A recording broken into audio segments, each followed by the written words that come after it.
Hey, Frank and Arlo. Wow, there's an echo in here. Greetings from Cary State Forest in Bryceville, Florida. I'm here. I'm going between two different Harvest Host sites, and I stopped here to go hiking, enjoy nature. There's a nature trail behind me. I'll check that out, but I'm sure there's also a bunch of hiking trails here. I'll be looking for a map after I'm done here. Today, we're going to look at the book of Revelation once again, the Net Bible Reader's Edition, an awesome Bible. Revelation 14 is our chapter today, and it's about the song of the 144,000, and we remember that there were 12,000 of each tribe that were set apart a few chapters ago. So now apparently they're going to sing. Then I looked, and here was the Lamb standing on Mount Zion, and with him were 144,000 who had his name and his Father's name written on their foreheads. I also heard a sound coming out of heaven, like the sound of many waters, like the sound of loud thunder. Now the sound I heard was like that made by harpists playing their harps. And some of this is you'll hear people call Christians harps. Oh, you're just a harp. And people talk about the pearly gates. There's all kinds of visual references to Christianity. They come from the book of Revelation, and when we run into them, I'll try to point them out. But this is one of them where, like, you always see the angels up there in the clouds playing harps. It's not like that. And they were singing a new song before the throne and before the four living creatures and the elders. No one was able to learn the song except the 144,000. The 144,000 who had been redeemed from the earth. Those are the ones who have not defiled themselves with women, for they are virgins. These are the ones who follow the Lamb wherever he goes. These were redeemed from humanity as first fruits to God and to the Lamb. And we're going to look at that when we get to the book of Exodus. We'll be looking at the redemption of the firstborn, of animals and humans, and it all goes back to when they were in Egypt, when the Israelites were in Egypt. And they were brought out, and God killed the firstborn of the Egyptians, every one of them. And then when he got them out to the desert, surprisingly enough, he said, well, you're going to have to redeem your firstborn. So what that looked like back then was if you had an animal born to you and it was the firstborn calf, like bull, because it was the firstborn male, you would have to sacrifice that. And then some of that would be eaten by the priests, and some of it would be eaten in kind of a communal table, but you would take it and kind of barbecue it at the temple. And you would redeem the firstborn. And then there was a redemption for firstborn male children, and Jesus being the firstborn. That will come up when we get to, I guess, the book of Matthew. I forget which one of the Gospels they talk about it.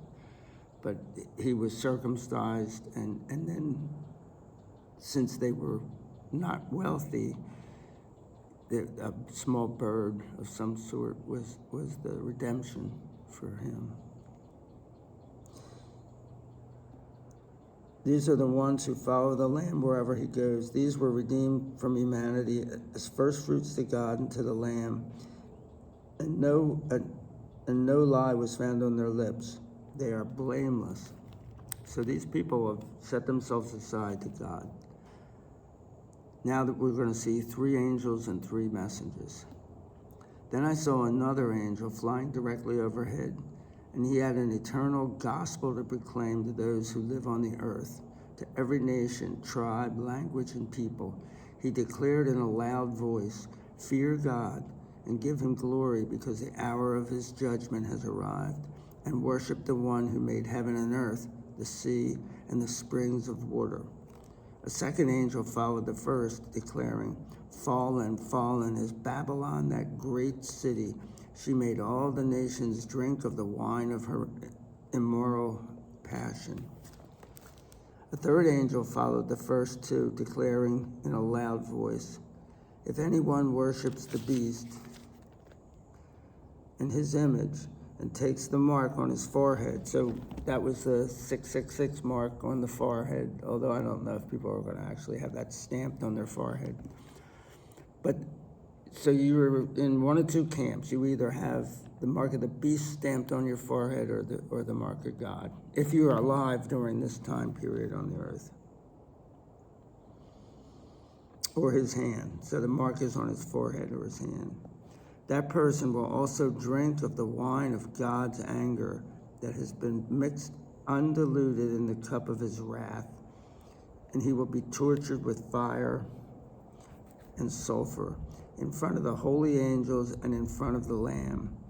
And the smoke from the torture will go up forever and ever. And those who worship the beast and his image will have no rest day or night, along with anyone who receives the mark of his name. This requires the steadfast endurance of the saints, those who obey God's commandments and hold on to their faith in Jesus. So this is where we get one of the references to what hell is like.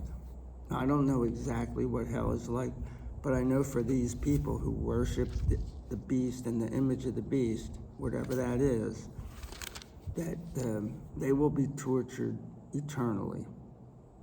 And I wouldn't want to be, I mean, eternity is a long time, it's forever.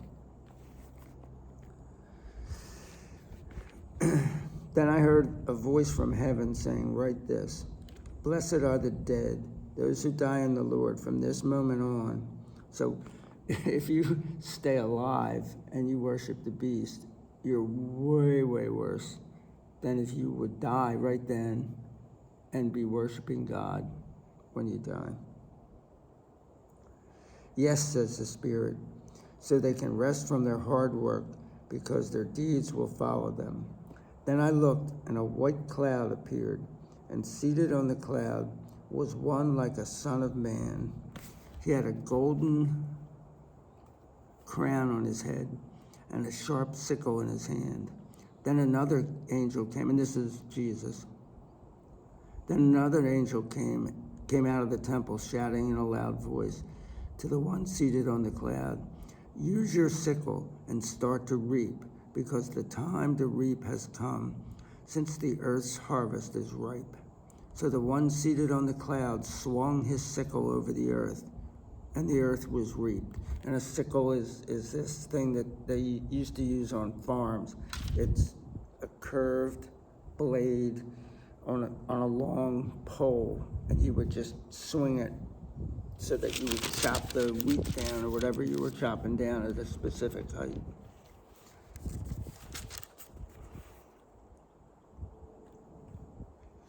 Then another angel came out of the temple in heaven, and he too had a sharp sickle. Another angel who was in charge of the fire came from the altar and called in a loud voice to the angel who had the sharp sickle, "Use your sharp sickle and gather the clusters of grapes off the vine of the earth, because its grapes are now ripe." So the angel swung his sickle over the earth and gathered the grapes from the vineyard of the earth and tossed them into the great winepress of the wrath of God. And there's a famous song that was sung in the Civil War by the North, called the Battle Hymn of the Republic. And the imagery from that song is the grapes of wrath. And there's a book called The Grapes of Wrath by by James Michener, not James Michener, John Steinbeck, sorry. And it's an amazing book. It's an amazing book. You should read it. Then the winepress was stomped outside the city, and blood poured out of the winepress up to the height of horses' bridles for a distance of almost 200 miles. So we find that this is just imagery, that these really aren't grapes, that they're human beings. And the imagery is that when they're put into the wine press, and a wine press is kind of a barrel. They're big, depends how much wine you're gonna make. And they're round. You can put a whole bunch of grapes in them, and then there's this thing that fits in there, like a lid, but it's smaller than the opening by a little bit. And you crank it down. There's a screw thing on there. You crank it down, and as it goes down, it squishes the grapes. And then there's holes in the outside of the barrel, and the wine comes spilling out into a vat that you put this wine press into. So that's Revelation 14, and it's getting really good, isn't it? It's almost like science fiction. It's one reason why I'm reading this, and basically just reading it, not going into a whole bunch of exegesis and interpretation of things, is that it's an awesome book. Even if you don't believe it, it's an awesome book. But hopefully through reading it, you will believe it, through hearing it. Anyway, peace out, guys.